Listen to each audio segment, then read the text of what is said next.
There's just a lot of people would start the wrong way. What they do is they'd cut the legs first, the sides, miter them, put this one up, put this one up. Well, now you got to cut 2 perfect miters to fit into that, and you have no option. It's either fits or it doesn't. If you started with the top, cut your 2 miters, nail it on, then cut your miter on the leg, and you put it up there, and it's out a hair. You could have a choice to recut it, or you could say it's just out a, a 64th. Move it so that it fits tight, glue it, nail it, then you start bend your molding just out a little bit. So it's going to come down, literally it'll come like this, and then you're going to straighten it out. But it's so minuscule that you're not going to see it, right? So you just... Can you do this and lay it on the floor, like to the top, and then make sure you have the stuff laid on the floor before you put it up? Nope, I would just cut it and stick it up. So what we'll do here... Are you saying put the top on first? Yes, yeah, and I'll show you why. We'll do that real fast here.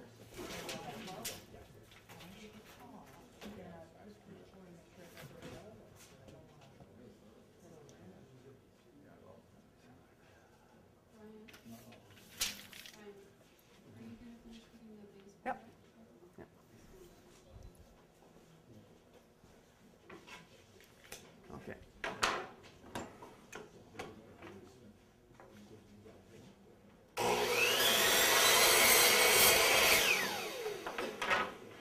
Now here's a bit of a conundrum. You cut your miter, and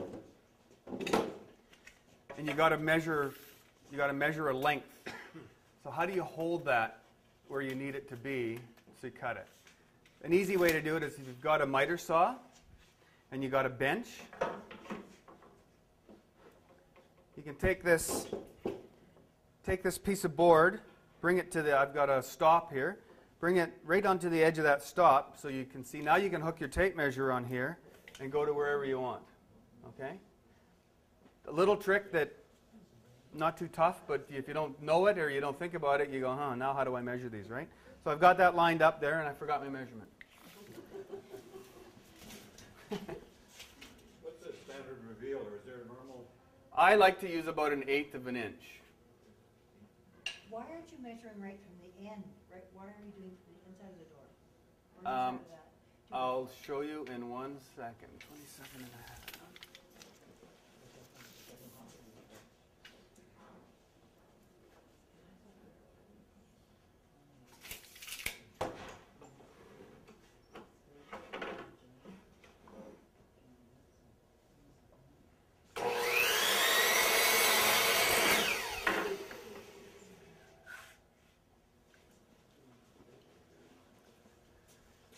The reason we're not measuring from the inside to the inside, because I don't want to try and make this completely flush like that. Because then when you paint this, you're always going to see that line. It's going to be in and out. It's not a very good way to do that. If you move that back 1/8 of an inch like this, then you can run a little bead of caulking down there, and it looks like you designed it that way. If you go and put it like this and paint it, you'll see that mark, you'll see that line, and it ends up looking like you really didn't know what you should have been doing, okay?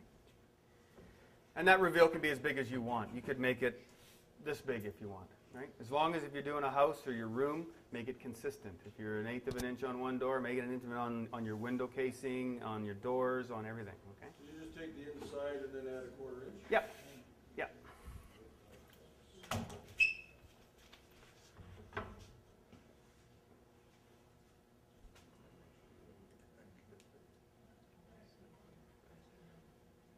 Now, this door might not be great because I didn't level it in. I just threw it in. So most doors, they're going to be completely plumb if they're hung properly.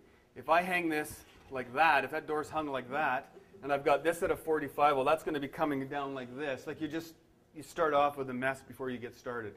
So in that case, if it was that way, then you'd have to figure out this angle and say, okay, well, it's no longer a 45. It's going to be a 42 degree, and that one's going to be 52 or whatever, right?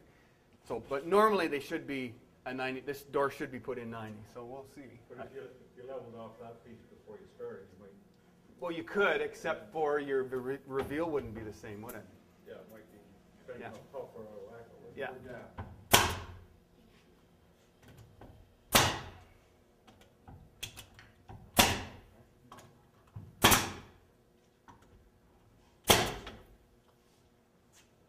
you cut those angles, is your saw at straight like 90 degrees? These? You For- don't have it tilted? No, it's straight 90 degree this way, and you're going this way with it. Right?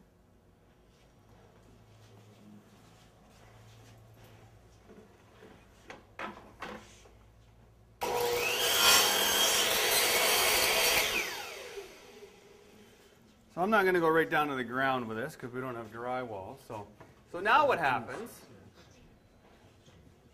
when I put this in here, let's just pretend it fit and it was the 1/8 inch reveal here and it was starting to move out a little bit on the bottom. If that fit really good there, you could just nail it, and then just slowly start bending this back out. Your joint's going to stay good, and you're going to keep your 1/8 inch reveal all the way down. If I'd have put this one on and this one on, how do I do that on this top one? Now I'd have to cut this miter, that miter exactly, and let's pretend I'm a 1/16 of an inch short. You're short. You can't move it. You can't play with it. If I cut this one, if I was going right to the floor with this, and I was a 1/16 of an inch short, well, you're going to be a 1/16 of an inch off the carpet. Is anybody going to see that? Never. So it's just a lot easier to do.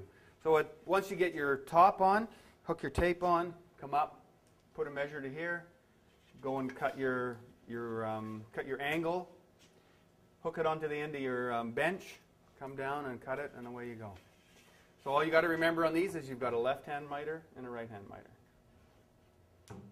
Okay.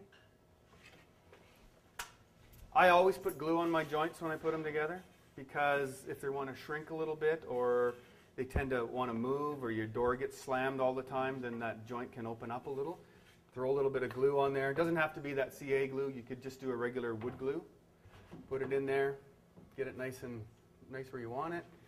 The other thing you can do at this point, if this miter, you can't just get it 100%, you get a little tiny block plane, and you can just take this joint now with a little block plane and just play around with it a little bit to make it fit properly. When you're doing a house and your miter saw is over there, that's what you do. You pull it out of your pouch, give it a quick stroke, and away you go.